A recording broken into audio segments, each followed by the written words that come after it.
Summary for the Herbert Power. Pretty quick summary. This one, we've only got the two runners going around. Miami Bound here gets a great spot in behind the speed in a very modestly run race from a tempo point of view. And our other selection, Gallic Chieftain, which I really liked on the day, gets out the back, and given the modest tempo, which I thought was going to be potentially an issue, that's the killer for him.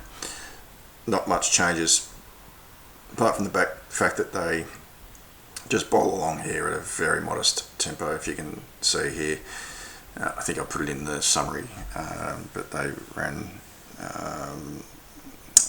I think it was 39.07 for from the 1800 to the 1200, and just basically set it up. But having said that, Chapata comes from a reasonable way back. Not many excuses really for Miami Bound. She sort of sticks on okay, but I'd find it hard to get enthused about her going forward now. Gallic Chieftain I definitely can be happy with. I think he ran really well.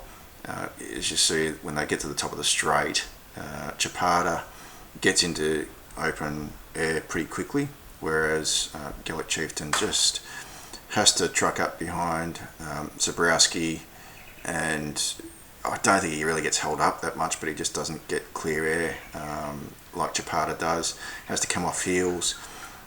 Just in terms of other runs, Platinum Invader is very good here at a massive price. I think he finished up jumping at about 30s, but I think he could have got closer to hundreds in the early markets on Wednesday and Thursday. So I'm sure there's probably a few in the know that jumped on him at a big place price.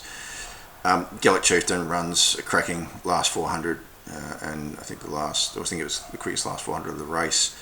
Just gave them too much of a start, given the slow tempo, and I think that was the only reason that he wasn't closer to them at the end of the race. Miami Bound sort of sticks on okay, just a bit of a nothing run. I think she had every possible chance given the slow tempo. In good health, sticks on to be sort of in the ruck at the end. Chapata had a beautiful run throughout. He's Platinum Invader in the middle. Zabrowski I don't think he's a dry tracker, but he ran pretty well despite that. And Gallic Chieftain, is getting home super. Won't be jumping off him on the back of that effort, that's for sure. But it was a bit disappointing in the end. I think funnily enough, we didn't finish that far away from a first four collect there, but unfortunately it wasn't to be. So disappointing day in the end.